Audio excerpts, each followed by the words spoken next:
What if the key to understanding one of the world's oldest civilizations lies hidden in artifacts that have puzzled historians for centuries? Picture this, a small, intricately carved seal, no bigger than your thumb, depicting a figure surrounded by animals. Who was this figure? What did they represent? And why does this tiny artifact hold secrets that could rewrite our understanding of ancient history?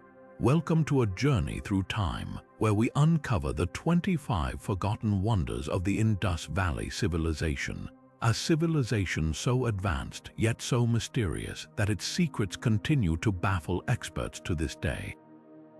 In this video, we'll explore the marvels of a society that thrived over 4,000 years ago, long before the pyramids of Egypt or the cities of Mesopotamia.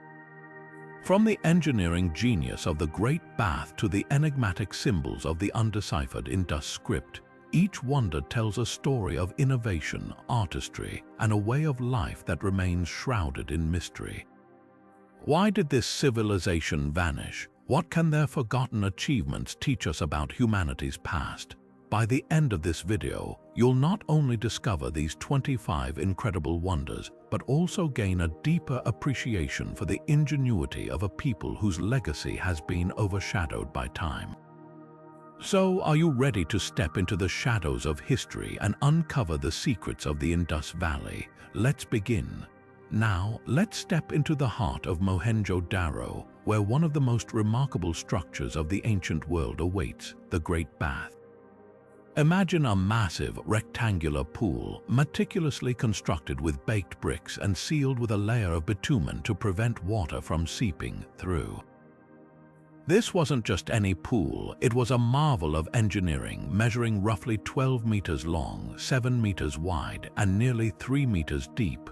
But what makes the Great Bath truly extraordinary isn't just its size or construction, it's the mystery of its purpose. Archaeologists believe the Great Bath served as a center for ritualistic or communal activities, possibly linked to water worship or purification practices. The presence of small rooms surrounding the bath suggests it may have been used for ceremonial preparations, while the advanced drainage system, complete with outlets to remove water, hints at a society that valued both functionality and cleanliness. Yet, despite its impressive design, the exact use of the Great Bath remains a subject of debate. Was it a place for religious ceremonies, a public bathing area, or something entirely different?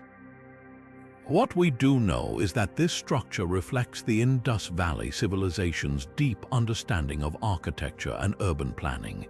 The Great Bath stands as a testament to their ingenuity, a forgotten wonder that continues to captivate us with its blend of practicality and mystery. As we move forward, let's explore another marvel of this ancient civilization, a structure that connected the Indus Valley to the wider world. But more on that in just a moment. Now, let's journey to the coastal city of Lothal, where another forgotten wonder of the Indus Valley Civilization comes to life, the ancient dockyard. Picture this, a meticulously designed structure, believed to be one of the world's earliest maritime facilities, dating back over 4,000 years. This dockyard wasn't just a feat of engineering, it was a bustling hub of trade and commerce connecting the Indus Valley to distant lands. The dockyard's design was nothing short of revolutionary. Built with baked bricks and equipped with a sophisticated lock gate system, it allowed ships to enter and exit with the tides, ensuring smooth navigation. The structure's precise alignment with the river and the sea highlights the Indus people's advanced understanding of hydraulics and maritime engineering. But what truly sets the Lothal dockyard apart is its role in the civilization's trade networks. Archaeological evidence suggests that Lothal was a key trading port, facilitating the exchange of goods like beads, pottery, and textiles with regions as far as Mesopotamia and the Persian Gulf. The discovery of seals and artifacts from these distant lands underscores the dockyard's importance as a gateway for cultural and economic exchange. It's a vivid reminder of how the Indus Valley Civilization was deeply interconnected with the wider ancient world. Yet, like many marvels of this enigmatic civilization, the dockyard's decline remains shrouded in mystery. Some theories point to natural disasters, such as floods or changes in river courses, while others suggest shifts in trade routes or political instability. Whatever the cause, the dockyard's eventual abandonment marked the end of an era, leaving behind a legacy of innovation and global connectivity. As we continue our exploration, let's turn our attention to another fascinating artifact that offers a glimpse into the spiritual life of the Indus Valley people. But more on that in just a moment. Now, let's shift our focus to one of the most intriguing artifacts ever discovered from the Indus Valley Civilization, the Pashupati Seal. This small yet profoundly significant steatite seal depicts a seated figure surrounded by animals, and it has sparked endless debates among historians and archaeologists. The figure, often referred to as the Lord of Beasts, is shown in a yogic posture with what appears to be a horned headdress, and is flanked by creatures like a tiger, an elephant, a rhinoceros, and a buffalo. But what does this enigmatic image truly represent? Many scholars believe the figure on the Pashupati seal could be an early representation of a proto-Shiva, a deity associated with meditation, fertility, and the natural world. This interpretation draws parallels to later Hindu traditions, where Shiva is often depicted as Pashupati, the lord of animals. The seal's imagery suggests a deep connection between the figure and the animal kingdom, possibly symbolizing a divine protector or a master of the natural order. This has led some to argue that the Indus Valley people may have practiced early forms of nature worship or shamanistic rituals, centered around a powerful animal-associated deity. The seal also raises fascinating questions about the spiritual and religious life of the Indus Valley Civilization. Unlike later civilizations which left behind grand temples and elaborate religious texts, the Indus people's beliefs remain largely a mystery. The Pashupati seal, however, offers a rare glimpse into their worldview. The figure's meditative posture hints at the importance of yoga or spiritual practices, while the surrounding animals suggest a reverence for the natural world. Could this seal be evidence of a sophisticated belief system that influenced later cultures in the Indian subcontinent? As we ponder these questions, it's worth noting that the Pashupati seal is just one piece of a much larger puzzle. Its discovery has opened up new avenues for understanding the spiritual and cultural dimensions of the Indus Valley people, but it also reminds us how much remains unknown. What other secrets might their artifacts hold? With this in mind, let's move forward to explore another remarkable aspect of this ancient civilization: their advanced urban planning and the grid layout of their cities. But more on that next. Now, let's turn our attention to one of the most striking features of the Indus Valley Civilization: their remarkable urban planning. The cities of this ancient civilization, such as Mohenjo-Daro and Harappa, were laid out in a precise grid-like pattern, a design so advanced that it rivals modern city planning. Streets ran in straight lines, intersecting at right angles to form neat blocks, creating a sense of order and efficiency that was unparalleled in its time.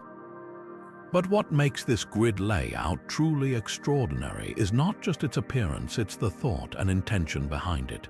The Indus Valley people didn't just build randomly, they planned their cities with meticulous care. One of the most fascinating aspects of this planning was the use of standardized brick sizes. Whether you were in Mohenjo-Daro or Harappa, the bricks used for construction were uniform in size and shape. This standardization wasn't just about convenience, it reflected a highly organized society with centralized control and a shared understanding of construction techniques. Imagine the coordination it would have taken to ensure that every brick in every city matched the same measurements. It's a testament to their engineering prowess and their ability to work together on a massive scale. But the grid layout wasn't just about aesthetics or uniformity, it was also about functionality. The streets were designed to allow for easy movement, with wide main roads branching into smaller lanes that led to residential areas. This careful division of space suggests that the Indus Valley people valued both public and private life, creating a balance that supported their community's needs. And then there's the drainage system, arguably one of their most impressive achievements. Each house was connected to a network of covered drains, which carried wastewater away from the city and into larger sewage systems. This wasn't just practical, it was revolutionary. While other ancient civilizations struggled with sanitation, the Indus Valley people had already mastered it.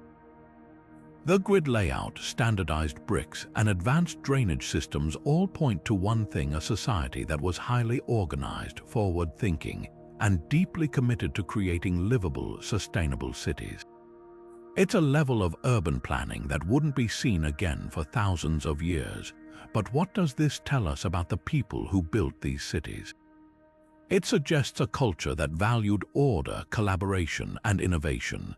They weren't just building homes, they were building a way of life. As we marvel at their achievements, it's worth asking, how did they manage to create such sophisticated systems without the technology we have today?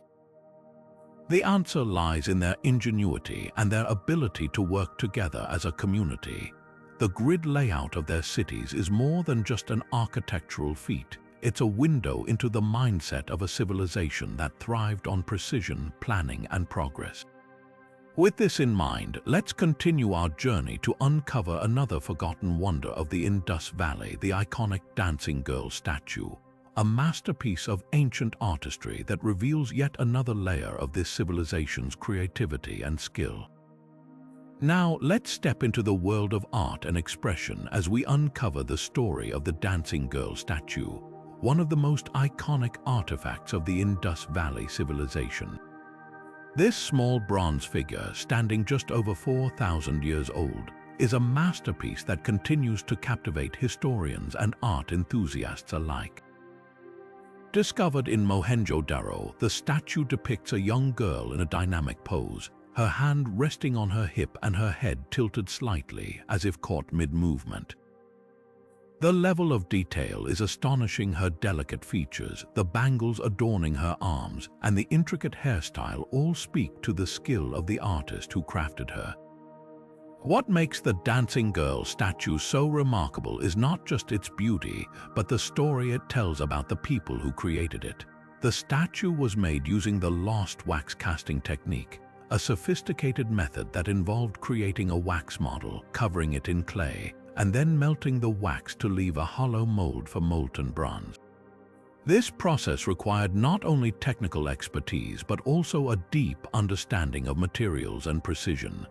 The fact that such a technique was mastered over 4 millennia ago is a testament to the Indus Valley's advanced craftsmanship. But who was the dancing girl? Was she a real person or a symbolic representation? Some scholars believe she might have been a dancer or a performer, given her lively posture and the ornaments she wears.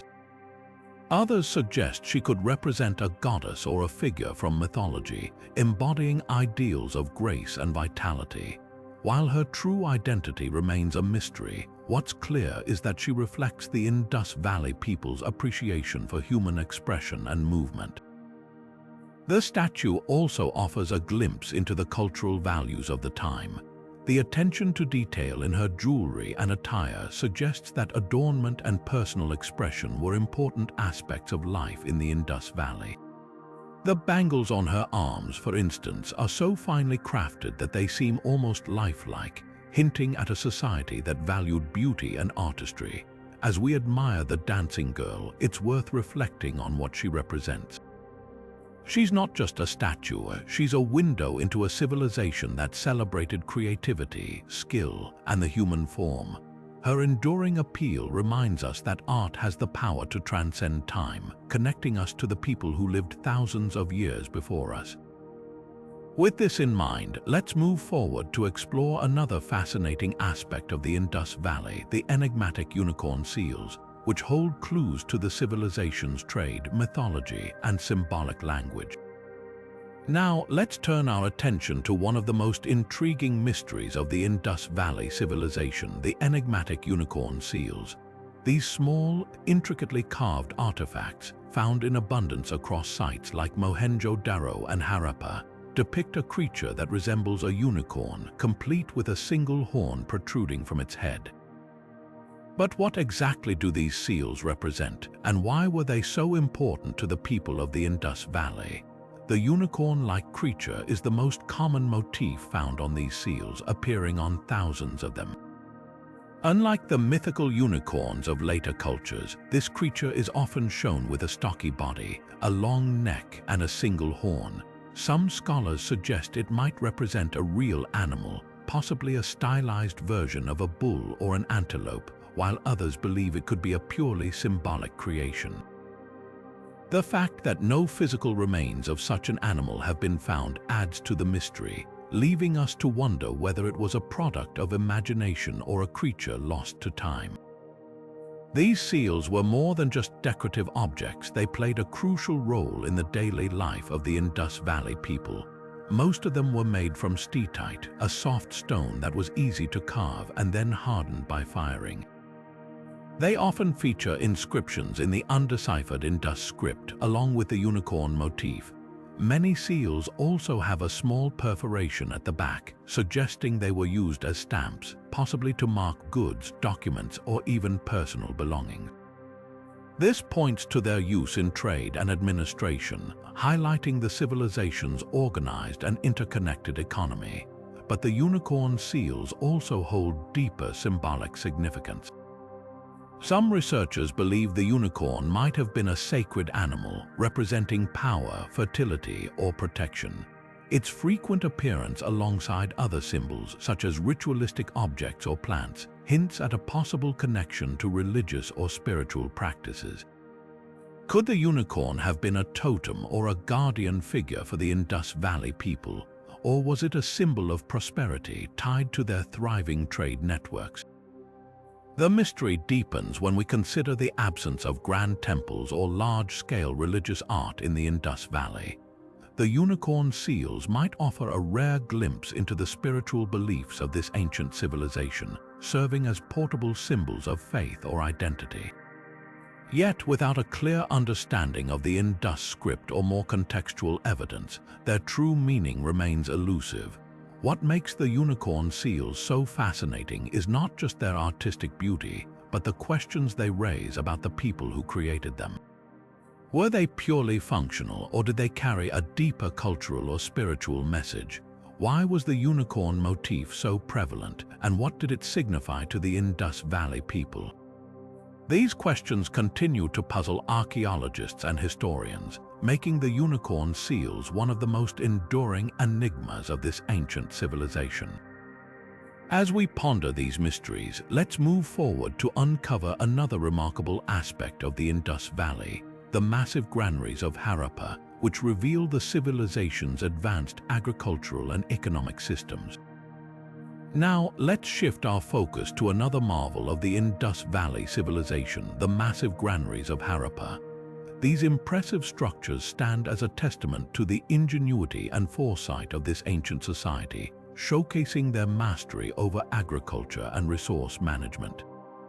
The granaries of Harappa were among the largest and most sophisticated storage facilities of their time. Built on raised platforms to protect the grain from flooding and pests, these structures were designed with precision and practicality in mind. Their strategic location near the city center suggests they played a central role in the daily life of Harappa's inhabitants, serving as hubs for food storage and distribution.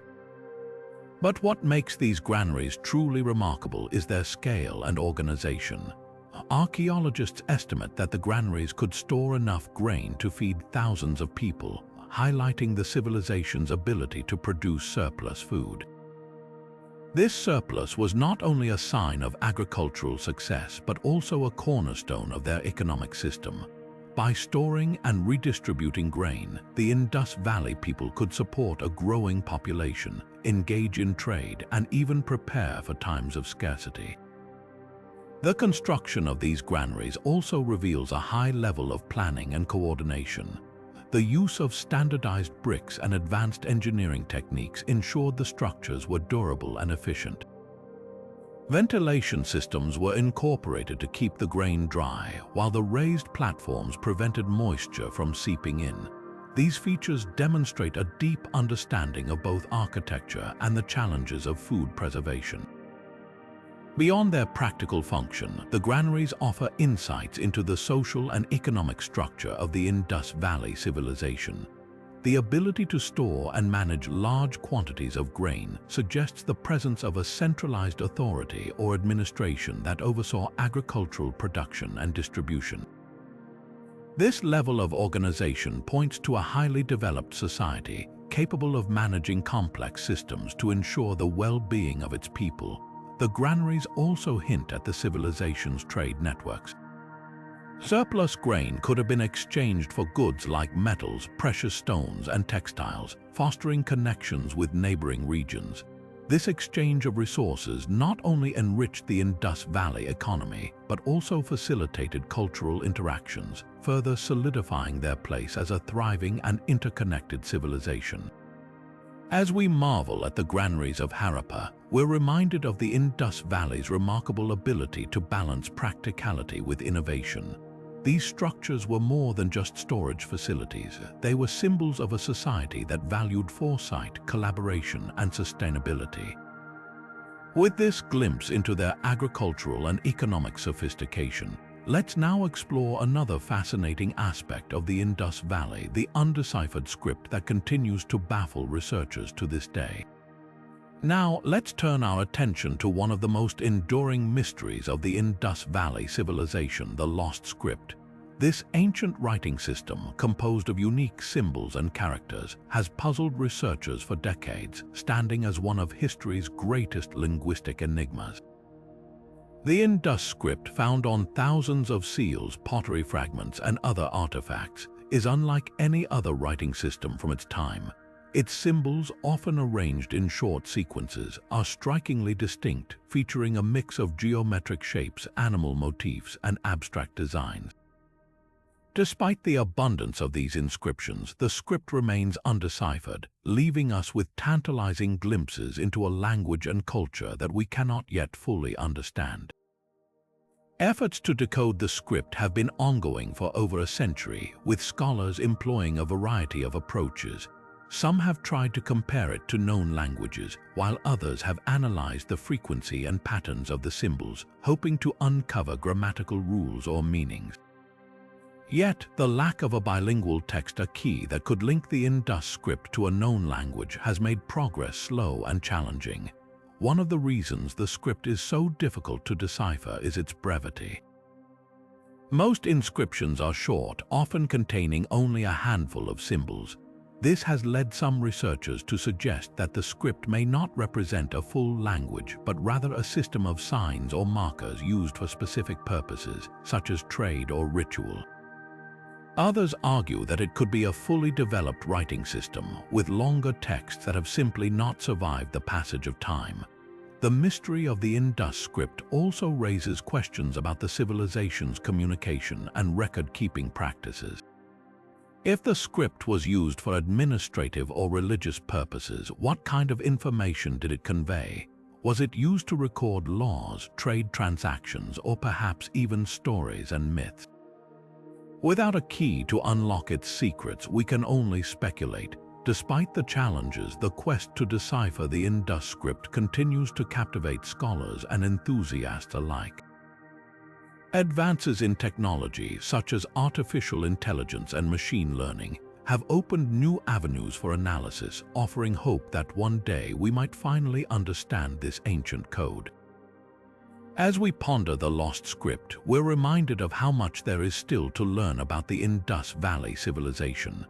This enigmatic writing system is not just a puzzle to be solved. It's a window into the thoughts, beliefs, and daily lives of a people who thrived thousands of years ago. With this fascinating mystery still unsolved, let's now explore another remarkable aspect of the Indus Valley, their advanced water management systems, which showcase their ingenuity in harnessing and preserving one of life's most essential resources. Moving from the mysteries of the lost script, let's now dive into one of the most practical yet awe-inspiring achievements of the Indus Valley Civilization, their advanced water management systems. This remarkable feat of engineering not only sustained their cities but also showcased their deep understanding of urban planning and environmental harmony. The Indus Valley people were masters of water management, creating systems that were far ahead of their time. At the heart of their cities, you'd find an intricate network of wells, reservoirs, and drainage systems designed to meet the needs of a thriving urban population. These innovations weren't just functional, they were a testament to the civilization's ability to adapt to their environment and solve complex challenges. Take, for example, the wells that dotted the cities. These weren't just simple holes in the ground. They were carefully constructed using standardized bricks, ensuring durability and consistency. Each well provided a reliable source of clean water for drinking, cooking, and bathing, demonstrating the civilization's commitment to public health and hygiene. But the real marvel lies in their drainage systems. The streets of Indus cities were lined with covered drains, designed to carry wastewater away from homes and public spaces. These drains were connected to larger sewer systems, which efficiently channeled water out of the city, preventing flooding and maintaining cleanliness. What's even more impressive is that these systems were built with a slight gradient, allowing water to flow naturally without the need for pumps or other mechanical aids. Reservoirs also played a crucial role in their water management strategy. These large man-made structures were used to store rainwater, ensuring a steady supply during dry seasons. By capturing and conserving water, the Indus Valley people were able to support agriculture, sustain their population, and even mitigate the effects of droughts. The sophistication of these systems reflects a society that valued order, efficiency, and foresight. They understood the importance of water not just for survival but for the overall well-being of their communities. Their ability to prevent flooding, manage waste, and ensure a clean water supply set them apart from other ancient civilizations and laid the groundwork for modern urban planning. As we marvel at these innovations, it's worth considering how they shaped daily life in the Indus Valley. Imagine walking through a bustling city where clean water was always within reach, where streets remained dry even during heavy rains, and where public health was a priority. These systems weren't just engineering marvels, they were the backbone of a thriving, organized society. The legacy of the Indus Valley's water management systems reminds us of the importance of sustainable practices and thoughtful planning. Their ability to harness and preserve water not only supported their civilization, but also left a lasting impact on the way we think about urban living. With this glimpse into their ingenuity, let's now turn our attention to another fascinating aspect of the Indus Valley, their intricate bead-making industry, which reveals yet another layer of their cultural and economic sophistication. Now, let's shift our focus to a craft that reveals the artistic brilliance and economic ingenuity of the Indus Valley Civilization, their bead-making industry. This ancient art form wasn't just about creating beautiful ornaments. It was a testament to their skill, creativity, and far-reaching trade connections. The Indus Valley people were master bead makers, producing intricate beads from a variety of materials, including carnelian, lapis lazuli, and steatite. Carnelian, a vibrant reddish-orange stone, was particularly prized for its striking color and durability. Lapis lazuli, with its deep blue hue, was sourced from distant regions like Afghanistan, showcasing the civilization's extensive trade networks. These materials were carefully shaped, polished, and drilled to create beads of remarkable precision and beauty. What's fascinating is the level of craftsmanship involved. The beads were often so small and finely made that they required immense skill and patience. Some beads were even etched with intricate patterns, adding an extra layer of artistry. This attention to detail highlights the Indus Valley's appreciation for aesthetics and their ability to turn raw materials into objects of both utility and beauty. But these beads weren't just decorative, they played a significant role in trade. The Indus Valley Civilization was a hub of commerce, and beads were among their most sought-after exports. Traders carried these precious items to far-off lands, including Mesopotamia and Egypt, where they were highly valued. In exchange, the Indus Valley people acquired goods like metals, timber, and other resources, enriching their own culture and economy. Beyond their economic value, beads also held cultural significance. They were used in jewelry, worn as symbols of status or identity, and possibly even had ritualistic purposes. The widespread use of beads across different regions suggests that they were more than just ornaments. They were a medium of cultural exchange, connecting people across vast distances.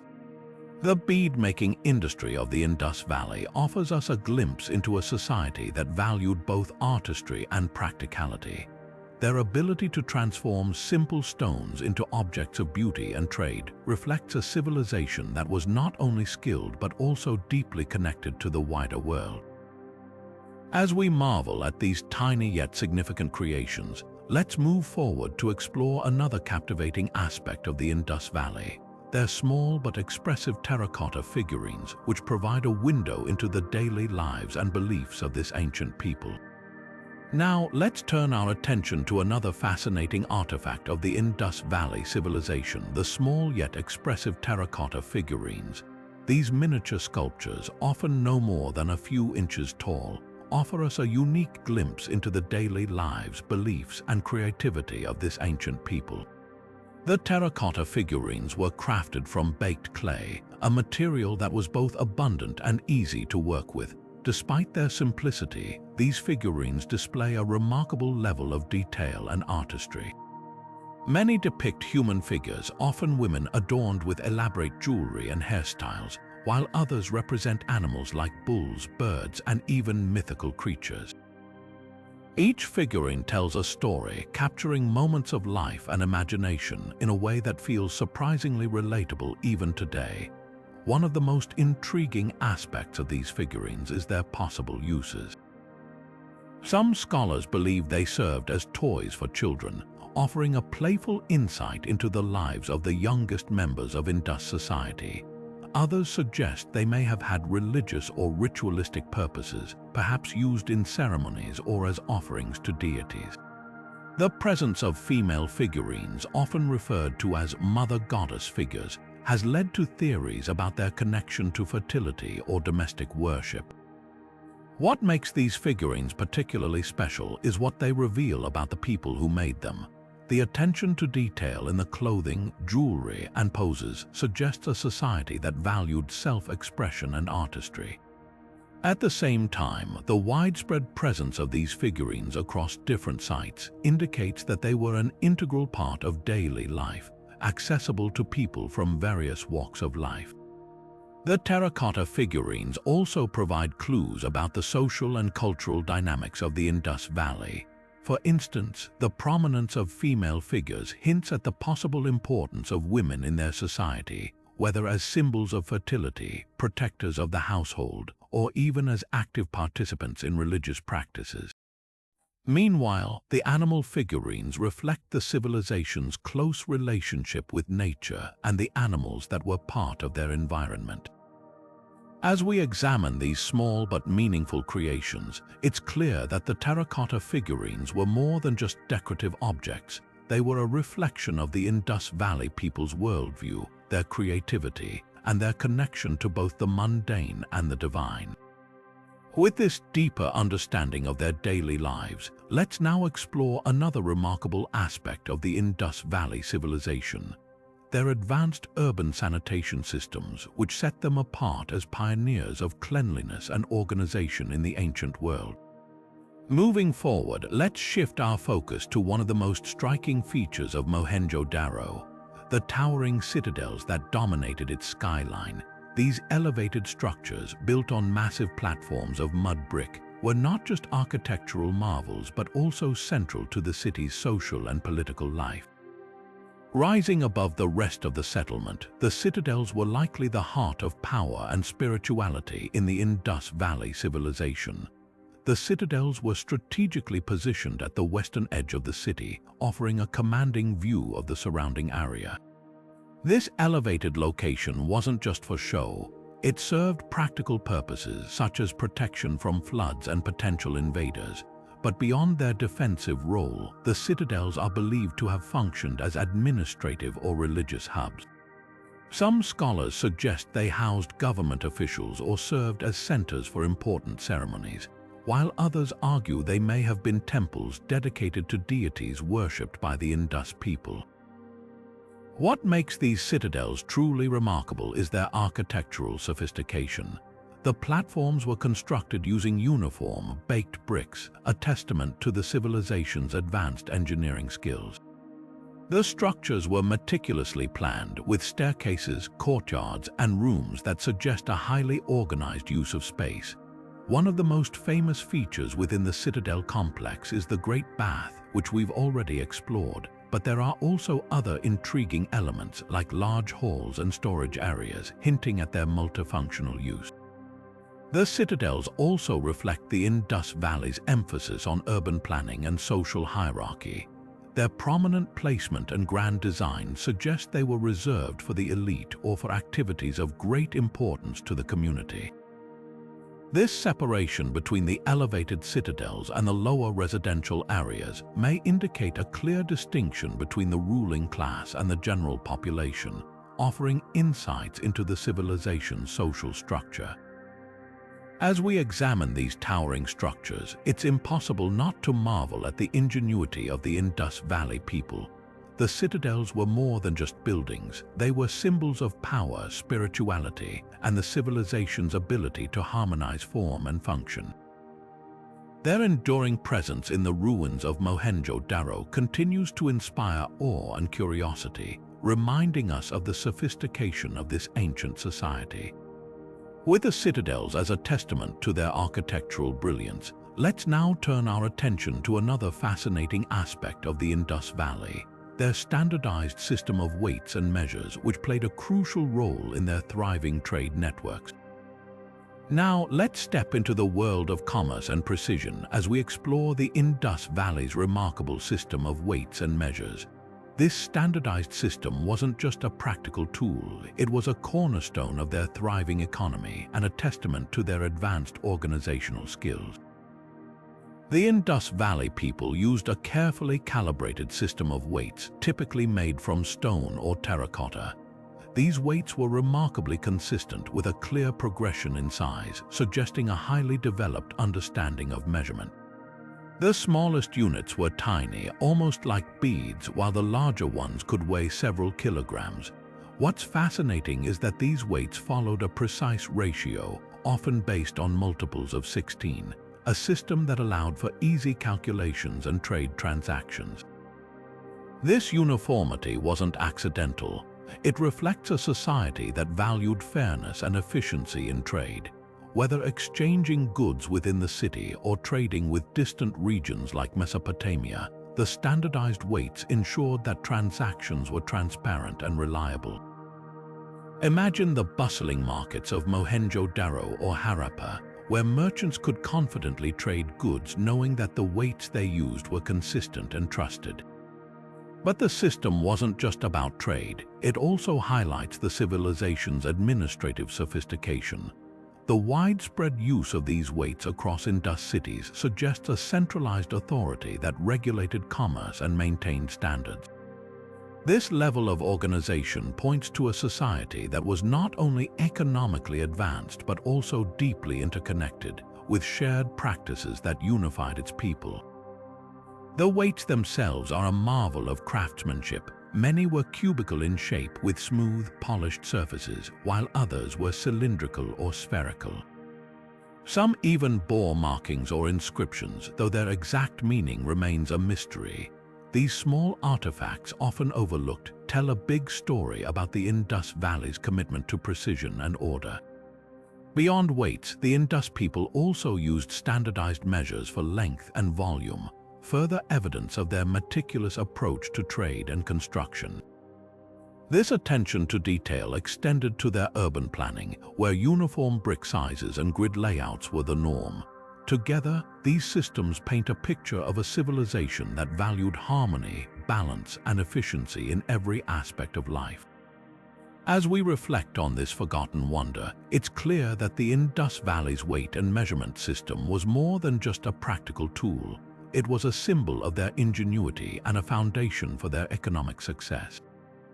With this system in place, they built not just cities but also a legacy of innovation that continues to inspire us today. Next, we'll uncover another fascinating aspect of their culture, the fire altars of Calibangan, which offer a glimpse into the spiritual practices of this ancient civilization. Now, let's turn our attention to the spiritual heart of the Indus Valley Civilization, the fire altars of Calibangan.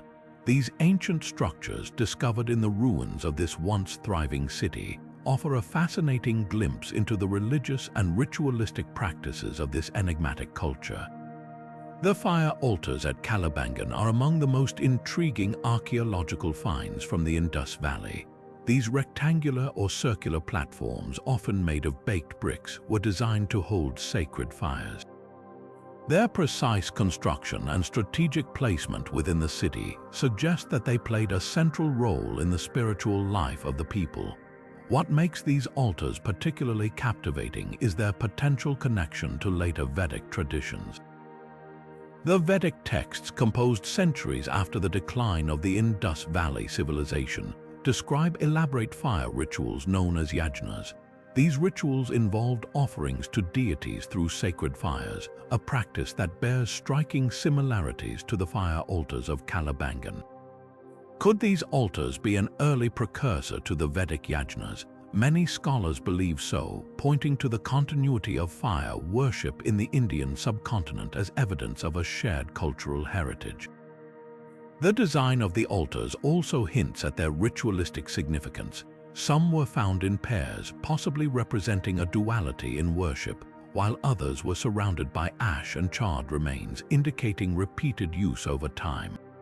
The presence of animal bones and pottery fragments nearby suggests that offerings, perhaps of food or animals, were made during these ceremonies. But the fire altars weren't just about rituals, they also reflect the Indus Valley people's deep connection to the natural elements.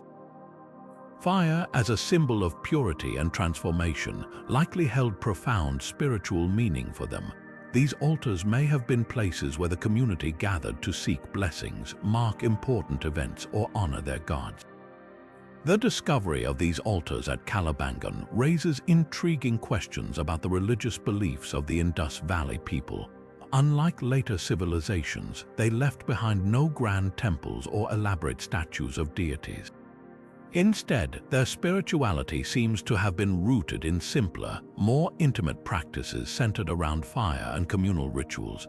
As we explore these ancient fire altars, we're reminded of the enduring power of ritual and the ways in which spiritual practices can bridge the gap between civilizations separated by millennia. The fire altars of Calibangan not only illuminate the religious life of the Indus Valley, but also hint at the deep roots of traditions that continue to shape cultures today.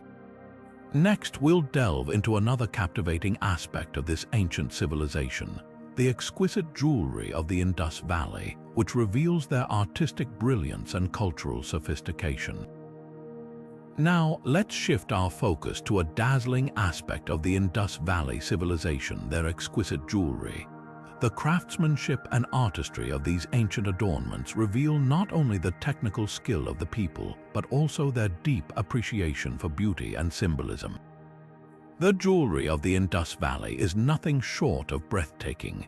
Made from gold, silver, and semi-precious stones like carnelian, lapis lazuli, and turquoise, these pieces showcase a level of sophistication that rivals even modern design.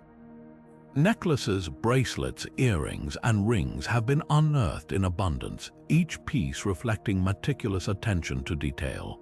What's particularly striking is the precision with which these items were crafted. The Indus Valley artisans used advanced techniques such as bead drilling, metal casting, and stone polishing to create intricate patterns and designs. For example, tiny beads made of carnelian, some as small as a millimeter in diameter, were drilled with such precision that they could be strung together into delicate necklaces. This level of skill suggests a highly specialized craft, possibly supported by a thriving trade network that supplied the raw materials, but these pieces were more than just decorative. Jewelry in the Indus Valley likely held significant cultural and social meaning. Certain designs and materials may have indicated status, wealth, or even religious affiliation. For instance, the use of lapis lazuli, a stone imported from distant regions like Afghanistan, suggests that wearing such jewelry was a symbol of prestige and connection to far-reaching trade networks. The jewelry also provides clues about the daily lives and values of the Indus Valley people. The prevalence of bangles, for example, hints at their importance in both fashion and ritual. Some bangles were made of shell or terracotta, making them accessible to a wider population, while others were crafted from precious metals reserved for the elite. This diversity in materials reflects a society with distinct social hierarchies, but also a shared appreciation for adornment. Interestingly, the designs of Indus Valley jewelry often feature natural motifs, such as leaves, flowers, and animals. These patterns not only highlight the artisan's connection to their environment, but also suggest a deeper symbolic meaning. Could these designs have been inspired by religious beliefs or mythological stories? While we may never know for certain, they undoubtedly add to the allure of these ancient treasures. The legacy of Indus Valley jewelry extends far beyond its time. The techniques and styles developed by these ancient artisans influenced later cultures in the Indian subcontinent, leaving an indelible mark on the region's artistic traditions. Today, these pieces serve as a testament to the creativity and ingenuity of a civilization that flourished thousands of years ago. As we marvel at the beauty of these ancient adornments, we're reminded of the timeless human desire to create and appreciate art. The jewelry of the Indus Valley not only reflects the skill of its makers, but also offers a glimpse into the values, beliefs, and aspirations of a people long gone. Next, we'll explore another fascinating aspect of this ancient civilization, their burial practices, which reveal intriguing insights into their beliefs about life, death, and the afterlife. Turning our attention to the realm of the afterlife, the burial practices of the Indus Valley Civilization offer a fascinating glimpse into their beliefs and values. Unlike other ancient cultures that built grand tombs or elaborate monuments for their dead, the Indus Valley people took a strikingly different approach. Their burial sites, while numerous, are notably modest, raising intriguing questions about their views on life, death, and what lies beyond. The most common form of burial in the Indus Valley was simple inhumation, where the deceased were laid to rest in pits or graves, often accompanied by personal belongings such as pottery, jewelry, or tools. These items, though not extravagant, suggest a belief in an afterlife where the dead might need these objects for their journey. Interestingly, the graves themselves were typically unadorned, lacking the grandeur seen in contemporaneous civilizations like Egypt or Mesopotamia. This absence of monumental tombs hints at a society that may have valued equality or simplicity, even in death. Another curious aspect of Indus Valley burials is the lack of evidence for large-scale funerary rituals or elaborate ceremonies. While some graves contain multiple bodies, possibly indicating family burials, there's little to suggest the kind of public mourning or ostentatious displays seen elsewhere. This could imply that the Indus Valley people viewed death as a more private or personal matter, focusing on the individual rather than the collective. The orientation of the bodies in these graves also provides clues. Most were laid in a north-south direction, a practice that might have held symbolic significance. Some scholars speculate that this alignment could reflect cosmological beliefs, perhaps connecting the deceased to celestial bodies or spiritual realms. However, without written records, these interpretations remain speculative, adding to the mystery of their burial customs. One of the most intriguing aspects of Indus Valley burials is the absence of grand tombs or mausoleums for rulers or elites. Unlike the pyramids of Egypt or the royal tombs of Mesopotamia, there's no evidence of such structures in the Indus Valley. This has led some researchers to suggest that the civilization may have been less hierarchical than its contemporaries, with a more egalitarian social structure. Alternatively, it could indicate that their beliefs about the afterlife didn't require monumental architecture to honor the dead. The simplicity of their burial practices doesn't mean they lacked reverence for the deceased. On the contrary, the care taken in preparing the graves and the inclusion of personal items suggest a deep respect for the dead and a belief in their continued existence in some form. These practices also reflect a pragmatic approach to death, focusing on the needs of the individual rather than the glorification of their memory. As we explore these burial sites, we're reminded of the diversity of human beliefs about death and the afterlife. The Indus Valley people, with their understated yet thoughtful practices, challenge our assumptions about how ancient societies honored their dead. Their approach invites us to consider the many ways cultures grapple with the universal experience of mortality. Next, we'll delve into the extensive trade networks that connected the Indus Valley to distant lands, uncovering how these connections shaped their civilization and left a lasting legacy. Shifting our focus from the quiet simplicity of burial practices, let's now explore the bustling world of trade that brought the Indus Valley Civilization to life. The trade networks of this ancient society were nothing short of extraordinary, stretching far beyond their own borders and connecting them to distant lands like Mesopotamia, Central Asia, and even regions as far as the Persian Gulf. These connections weren't just about exchanging goods, they were about exchanging ideas, cultures, and innovations that shaped the course of history. At the heart of this vast network was the Indus Valley's strategic location, nestled between the fertile plains of the Indus River and the resource-rich regions to the west and north. This prime position allowed them to become a hub of commerce, facilitating the movement of goods like precious stones, metals, textiles, and even foodstuffs. One of their most prized exports was cotton, a commodity that was highly sought after in Mesopotamia. The Indus Valley people were among the first to cultivate and weave cotton into fine textiles, giving them a significant edge in trade. But it wasn't just about what they sent out, it was also about what they brought in. From Mesopotamia, they imported luxury items like lapis lazuli, a stunning blue stone that came all the way from Afghanistan. They also traded for metals like copper and tin, which were essential for crafting tools, weapons, and ornaments. These exchanges weren't just economic transactions.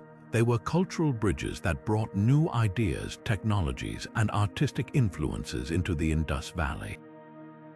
The evidence of this trade is scattered across archaeological sites. Seals and pottery from the Indus Valley have been found in Mesopotamian cities like Ur and Susa, while Mesopotamian artifacts have turned up in Indus sites like Mohenjo-Daro and Harappa. These discoveries tell a story of a civilization deeply connected to the wider world, thriving on the exchange of goods and knowledge. One of the most fascinating aspects of this trade network is how it reflects the Indus Valley's organizational skills. The standardized weights and measures used in their trade suggest a highly regulated system, ensuring fairness and consistency in transactions. This level of sophistication speaks volumes about their administrative capabilities and their ability to manage complex economic relationships. The impact of these trade networks went beyond economics. They fostered cultural exchange, bringing new artistic styles, religious ideas, and even technological innovations to the Indus Valley. For example, the use of wheeled carts, which were likely introduced through trade, revolutionized transportation and agriculture in the region. Similarly, the exchange of artistic motifs and symbols may have influenced the development of Indus Valley art and iconography. As we piece together the story of these trade networks, we're reminded of the interconnectedness of ancient civilizations. The Indus Valley wasn't an isolated society. It was a vibrant, dynamic part of a larger world, shaped by the flow of goods, people, and ideas across vast distances. Next, we'll turn our attention to one of the most enduring mysteries of the Indus Valley Civilization, the theories surrounding its decline. What caused this once thriving society to fade into history? Stay with us as we explore the possible answers. Now, as we delve into one of the most debated chapters of the Indus Valley Civilization, we turn our attention to its mysterious decline. What caused this once thriving society, with its advanced cities and vast trade networks, to fade into obscurity? The answers are as complex as the civilization itself, with several theories offering clues to its downfall. One of the most widely discussed explanations is climate change. Around 4,000 years ago, the region experienced significant shifts in weather patterns, leading to prolonged droughts. The once reliable Indus River, the lifeblood of the civilization, may have dried up or changed its course, disrupting agriculture and water supplies. Without the ability to sustain their crops and support their population, the cities of the Indus Valley may have gradually been abandoned. Another theory points to the shifting of rivers. The Indus River and its tributaries were crucial for irrigation and transportation. If these rivers changed their paths, entire cities could have been left without access to water, forcing people to migrate to more fertile areas. This environmental upheaval would have destabilized the civilization, leading to its eventual collapse. Invasions and external conflicts have also been proposed as a factor. Some historians suggest that the arrival of nomadic groups, possibly the Indo-Aryans, may have disrupted the social and political structures of the Indus Valley. Evidence of violence or destruction in certain sites has fueled this theory, though it remains a topic of debate. Yet, despite these plausible explanations, the decline of the Indus Valley civilization remains shrouded in mystery. Unlike other ancient societies, there is no clear evidence of a single catastrophic event that led to its fall. Instead, it seems to have been a combination of factors, environmental, social, and possibly even internal, that contributed to its gradual decline. Adding to the intrigue is the lack of grand monuments or records that might shed light on this period. The Indus Valley people left behind no grand inscriptions or chronicles detailing their struggles, leaving archaeologists to piece together the story from scattered clues. This silence has only deepened the enigma surrounding their disappearance. As we reflect on the decline of this remarkable civilization, we're reminded of the fragility of even the most advanced societies. The Indus Valley story serves as a poignant reminder of how interconnected human societies are with their environment, and how even the most resilient cultures can be vulnerable to change. Next, we'll explore another fascinating aspect of the Indus Valley civilization, the art of pottery. From everyday utensils to intricate designs, their pottery offers a glimpse into the daily lives and artistic sensibilities of this ancient people. Stay with us as we uncover the beauty and craftsmanship of their ceramic creations. Shifting our focus to the creative expressions of the Indus Valley, we now explore the art of pottery, a craft that not only served practical purposes but also revealed the artistic brilliance of this ancient civilization. The pottery of the Indus Valley is a testament to their ingenuity, offering us a window into their daily lives, cultural practices, and aesthetic preferences. The pottery of the Indus Valley is characterized by its remarkable variety and craftsmanship. From simple, utilitarian vessels to intricately decorated pieces, their ceramic creations showcase a high level of skill and attention to detail. One of the most distinctive features of their pottery is the use of geometric patterns, floral motifs, and animal designs, often painted in bold red and black colors. These designs were not just decorative but may have held symbolic meanings, reflecting the beliefs and values of the people. What makes their pottery particularly fascinating is its functionality. The Indus Valley people crafted a wide range of vessels for everyday use, including storage jars, cooking pots, and drinking cups. These items were designed with practicality in mind, often featuring sturdy bases and easy-to-handle shapes. At the same time, the elegance of their designs suggests that beauty and utility were equally important to them. The techniques used in creating this pottery were equally advanced. The potters of the Indus Valley employed the potter's wheel, a significant technological innovation for its time, which allowed them to produce uniform and finely crafted pieces. They also mastered the art of firing pottery at high temperatures, resulting in durable and long-lasting ceramics. This combination of skill and technology highlights the sophistication of their craft. Beyond its practical uses, pottery also played a role in the social and cultural life of the Indus Valley people. Some vessels were likely used in rituals or ceremonies, while others may have been traded as valuable goods. The presence of similar pottery styles across different Indus sites suggests a shared cultural identity and a network of exchange that connected distant communities. As we examine these ancient artifacts, we gain a deeper appreciation for the creativity and resourcefulness of the Indus Valley people. Their pottery not only met the needs of daily life, but also expressed their artistic vision, leaving behind a legacy that continues to captivate us today. Next, we'll turn our attention to the role of women in the Indus Valley Civilization, exploring how their contributions shaped this remarkable society. Stay with us as we uncover the evidence of their influence and the stories they left behind. Now, let's step into the world of the Indus Valley women, whose roles and contributions offer us a fascinating glimpse into the social fabric of this ancient civilization. Through artifacts like figurines, seals, and other archaeological findings, we can piece together a picture of how women shaped their society and what their lives might have been like. One of the most striking pieces of evidence comes from the numerous terracotta figurines depicting women. These small statues often portray women adorned with jewelry, elaborate hairstyles, and detailed clothing, suggesting that they held a significant place in society. Some figurines show women engaged in activities like grinding grain or carrying pots, hinting at their involvement in daily household tasks. Others, however, depict women in more ceremonial or symbolic poses, possibly indicating roles in religious or ritual practices. Seals and inscriptions also provide clues about the status of women in the Indus Valley. While the script remains undeciphered, the imagery on these seals often includes female figures, sometimes alongside animals or symbols. One particularly intriguing seal shows a woman standing beneath a tree with a figure kneeling before her.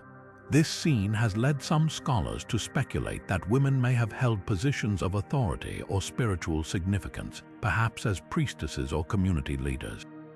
The jewelry and ornaments found in Indus Valley sites further highlight the importance of women in this society. Intricate necklaces, bangles, and earrings made from materials like gold, silver, and semi-precious stones suggest that women had access to wealth and resources. These items were not just decorative but may have also served as markers of social status or identity. Interestingly, the evidence points to a society where women likely enjoyed a degree of autonomy and respect. Unlike some other ancient civilizations, there is no clear indication of rigid gender hierarchies or the subjugation of women in the Indus Valley. Instead, the artifacts suggest a more balanced and inclusive social structure where women played active and valued roles in both domestic and public spheres. As we reflect on these findings, it becomes clear that the women of the Indus Valley were far more than passive figures in history. They were integral to the functioning and flourishing of their society, contributing to its cultural, economic, and spiritual life. Their legacy, preserved in these ancient artifacts, invites us to reconsider our understanding of gender dynamics in the ancient world. Next, we'll uncover another marvel of the Indus Valley: their advanced urban sanitation systems, which set them apart from other civilizations of their time. Join us as we explore how their innovations in cleanliness and hygiene shaped their cities and daily lives. Now, let's turn our attention to one of the most remarkable achievements of the Indus Valley Civilization, their urban sanitation systems. These innovations not only demonstrate their advanced engineering skills, but also reveal a society deeply concerned with cleanliness and public health, setting them apart from many other ancient civilizations of their time. The cities of the Indus Valley were meticulously planned, and their sanitation systems were nothing short of revolutionary. One of the standout features was the network of covered drains that ran beneath the streets.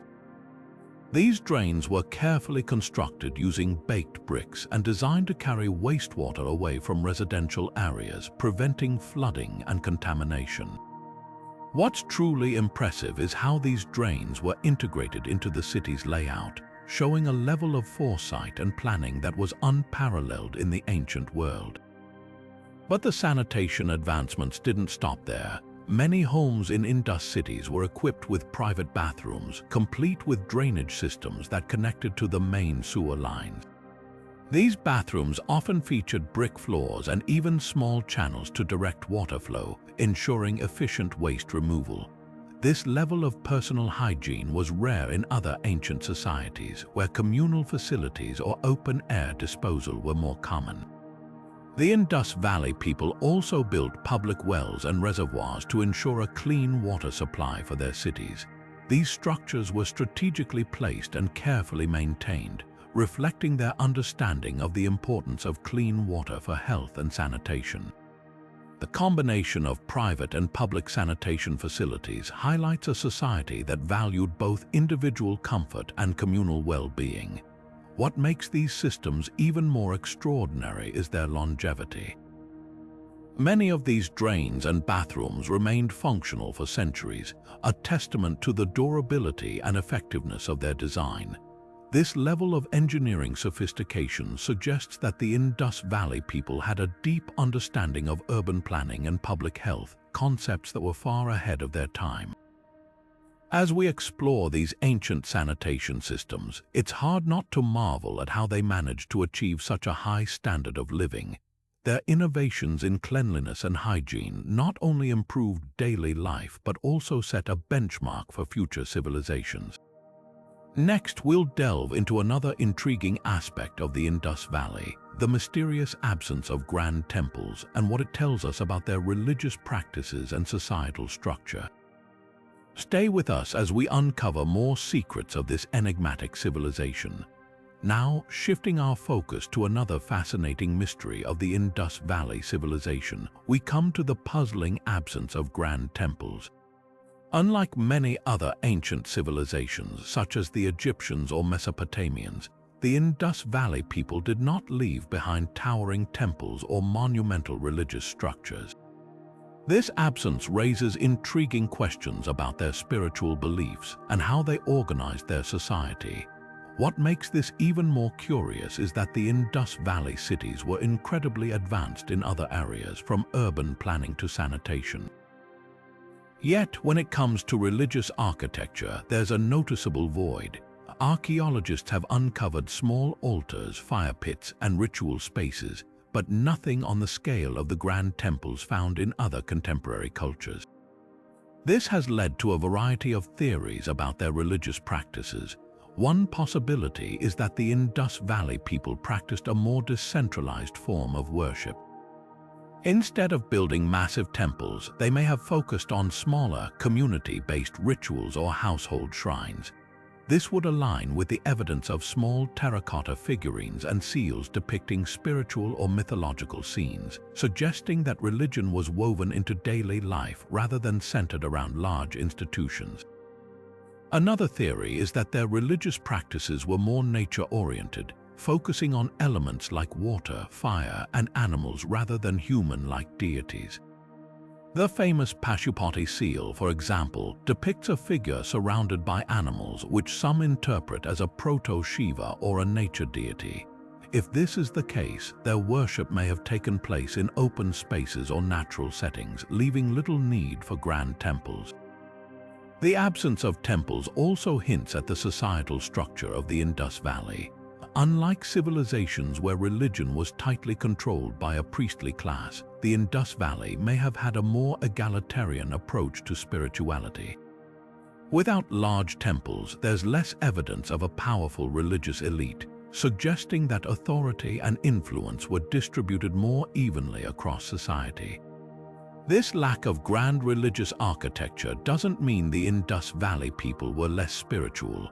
On the contrary, their focus on smaller, more personal forms of worship might reflect a deeply ingrained connection to their environment and community. It's a reminder that spirituality can take many forms, and the absence of temples doesn't equate to an absence of faith.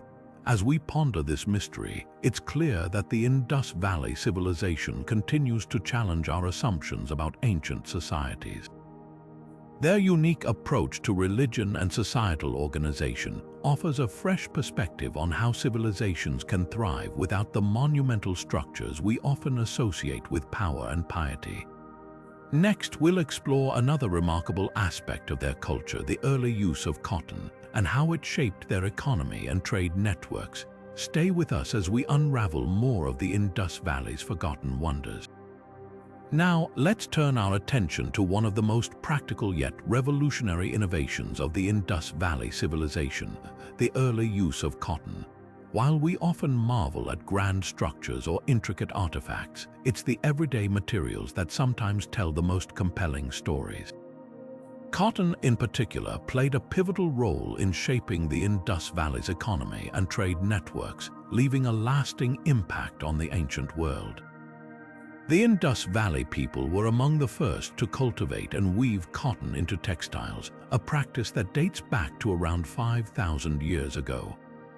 This was a groundbreaking achievement, as cotton was not widely used in other parts of the world at the time. The discovery of cotton seeds, spindle whorls, and woven fabric fragments at sites like Mohenjo-Daro and Harappa provides clear evidence of their advanced textile industry. What made cotton so significant was its versatility.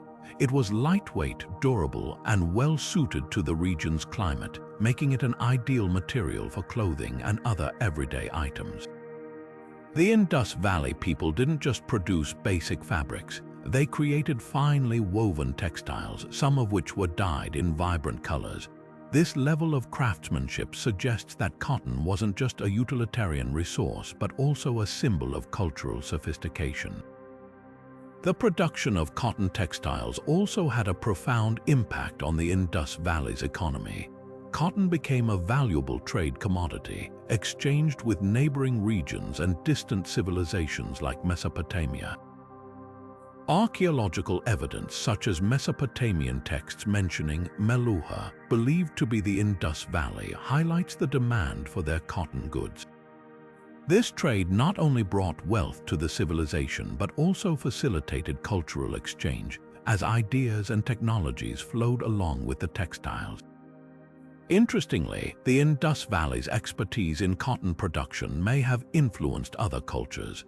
Some historians suggest that the knowledge of cotton cultivation and weaving spread from the Indus Valley to other parts of the world, laying the foundation for the global textile industry we know today. The use of cotton also reflects the ingenuity and resourcefulness of the Indus Valley people. They didn't just rely on what nature provided, they transformed a humble plant into a cornerstone of their economy and a symbol of their cultural identity. It's a reminder that sometimes the most ordinary materials can have extraordinary impacts. As we continue to uncover the forgotten wonders of the Indus Valley, the story of cotton stands out as a testament to their innovation and adaptability. Next, we'll explore another fascinating aspect of their culture, the frequent depictions of animals in their art, and what these symbols might reveal about their beliefs and environment. Stay with us as we delve deeper into the mysteries of this ancient civilization. Moving forward, let's take a closer look at the fascinating world of animal depictions in the Indus Valley Civilization. Animals were a recurring theme in their art, appearing on seals, pottery, and other artifacts. offering us a glimpse into their relationship with the natural world and the symbolic meanings they attach to these creatures. One of the most striking features of Indus Valley art is the prominence of animals like bulls, elephants, rhinoceroses, and even mythical creatures like the unicorn.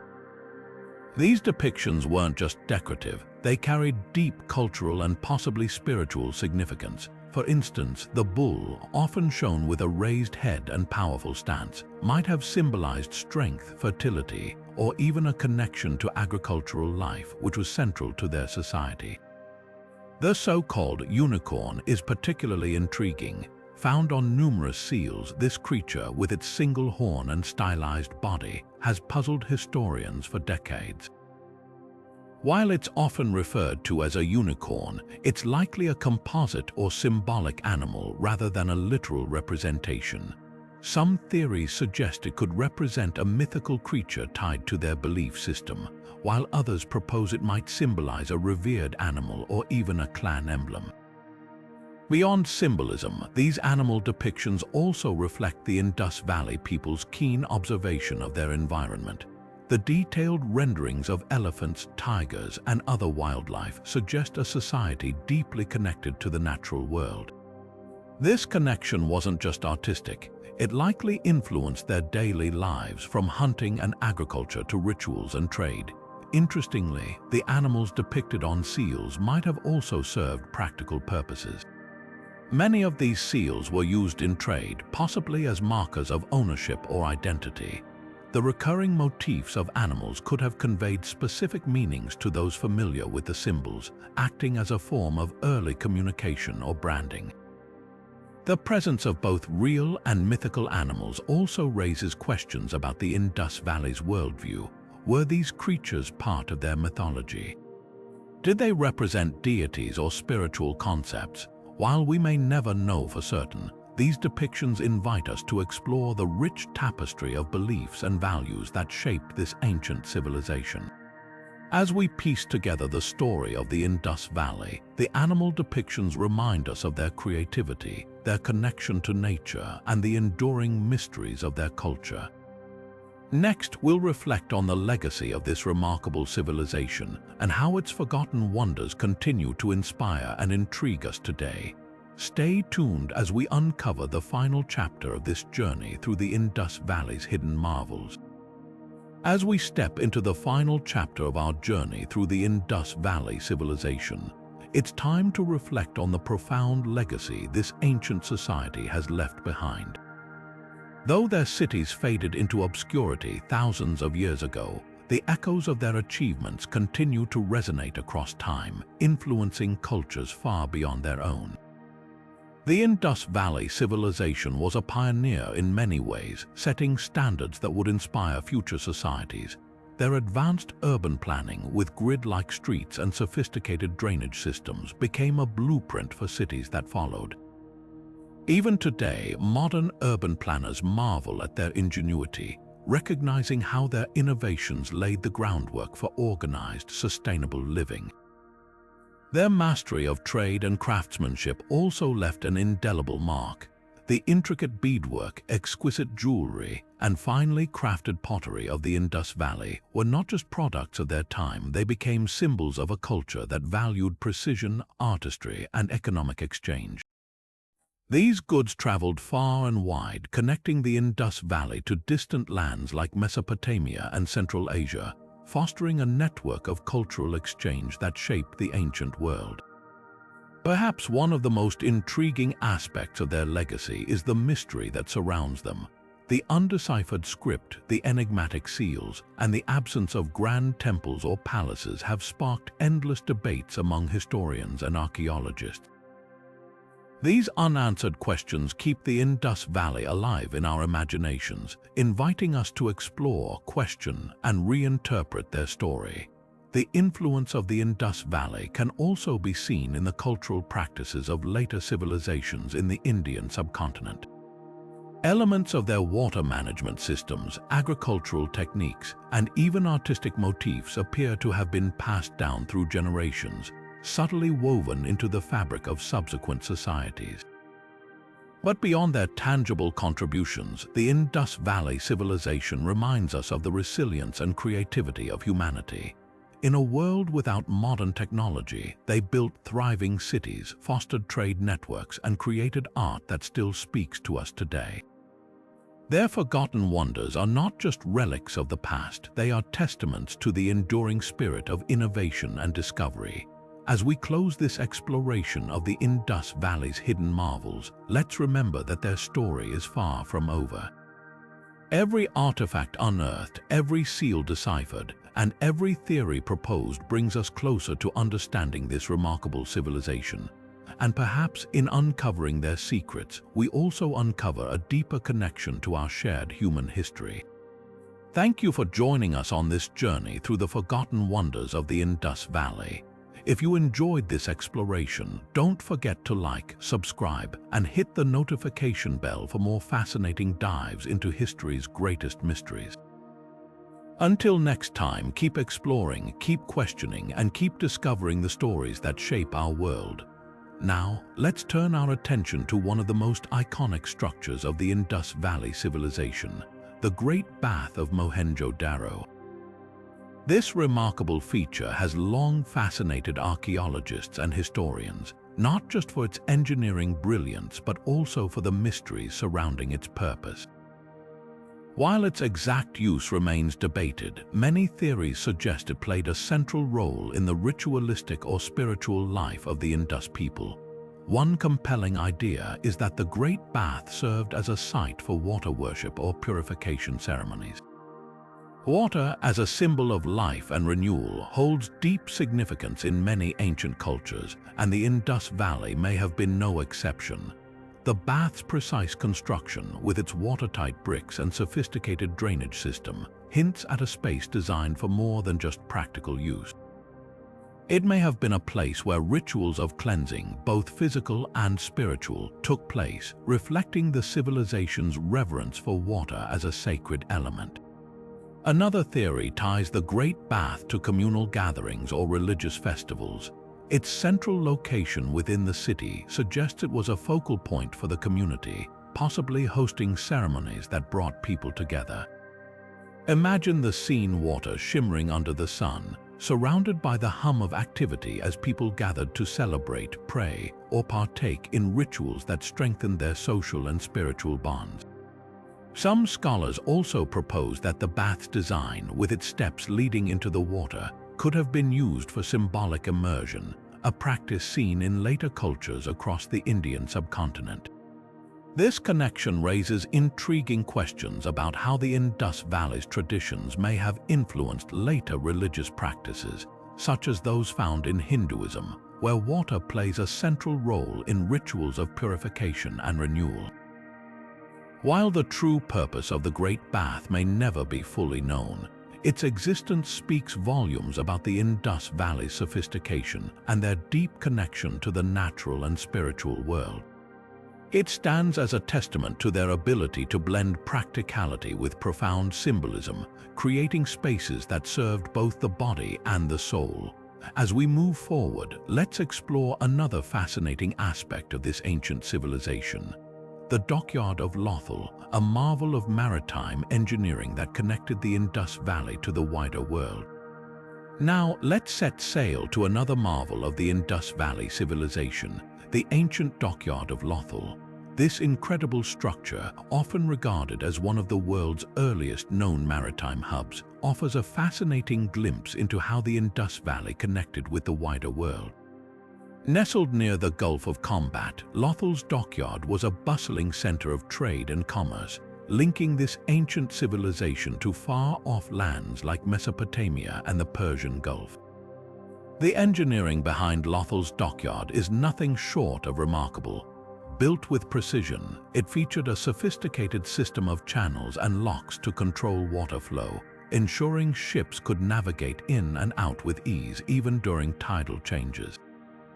This level of ingenuity highlights the Indus Valley's mastery over maritime technology, a skill that allowed them to thrive as a trading powerhouse. But what did this dockyard mean for the Indus Valley's prosperity? The answer lies in the goods that flowed through it. Lothal was a gateway for trade, exporting items like beads, pottery, and textiles, while importing raw materials such as copper, tin, and precious stones. These exchanges not only enriched the civilization economically, but also fostered cultural connections. Imagine ships laden with goods from distant lands docking here, bringing with them not just materials but ideas, art, and innovations that shaped the Indus Valley's identity. One of the most intriguing aspects of Lothal's dockyard is its role in connecting the Indus Valley to Mesopotamia, one of the oldest civilizations in the world. Archaeological evidence such as Indus seals found in Mesopotamian cities suggests a thriving trade relationship. This exchange wasn't just about goods, it was about ideas. The Indus Valley's influence can be seen in Mesopotamian art and architecture. While Mesopotamian techniques may have inspired Indus innovations, the dockyard also played a crucial role in the civilization's resilience. By establishing trade networks, the Indus Valley could access resources from distant regions, reducing their dependence on local supplies. This adaptability likely contributed to their ability to sustain a complex urban society for centuries. As we reflect on Lothal's dockyard, it's clear that this ancient marvel was more than just a port. It was a bridge between civilizations, a testament to the Indus Valley's vision and ambition. Their ability to connect with the world speaks volumes about their ingenuity and their desire to explore beyond their borders. Next, we'll uncover another layer of this ancient civilization's mysteries, the enigmatic Pashupati Seal, a small artifact that holds big clues about the spiritual life of the Indus Valley people. Now, let's turn our attention to one of the most enduring puzzles of the Indus Valley civilization, the enigmatic Indus script. This ancient writing system, found on thousands of seals, pottery fragments, and other artifacts, has baffled archaeologists and linguists for decades. Despite its widespread presence, the script remains undeciphered, making it one of history's greatest linguistic mysteries. The Indus script is composed of around 400 distinct symbols, ranging from simple geometric shapes to more complex figures resembling animals and objects. These symbols often appear in short sequences, typically no more than 5 or 6 characters long, which has led some experts to suggest they might represent names, titles, or brief inscriptions rather than lengthy texts. The brevity of these inscriptions, combined with the lack of a bilingual text like the Rosetta Stone for Egyptian hieroglyphs, has made decipherment incredibly challenging. Recent attempts to decode the script have employed advanced technologies and interdisciplinary approaches. For instance, computational linguists have used statistical analysis to study the patterns and frequencies of the symbols, hoping to identify grammatical rules or recurring phrases. Some researchers have proposed that the script might be a form of proto-writing, a system that conveys information but doesn't fully represent spoken language. Others believe it could be a logo-syllabic script where symbols stand for both words and sounds, similar to ancient Mesopotamian cuneiform or Egyptian hieroglyphs.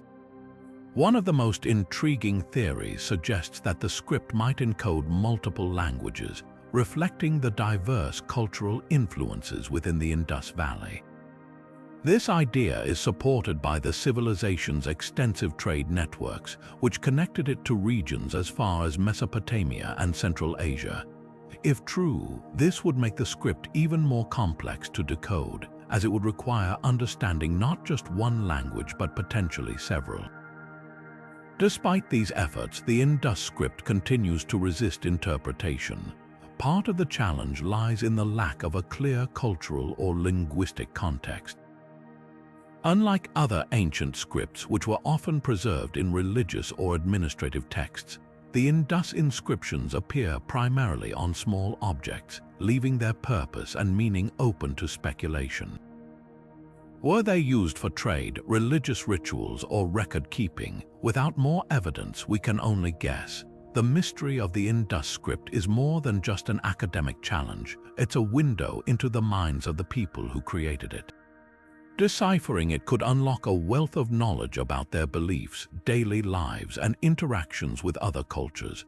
Until then, the script remains a tantalizing enigma, a silent testament to the ingenuity and complexity of the Indus Valley Civilization.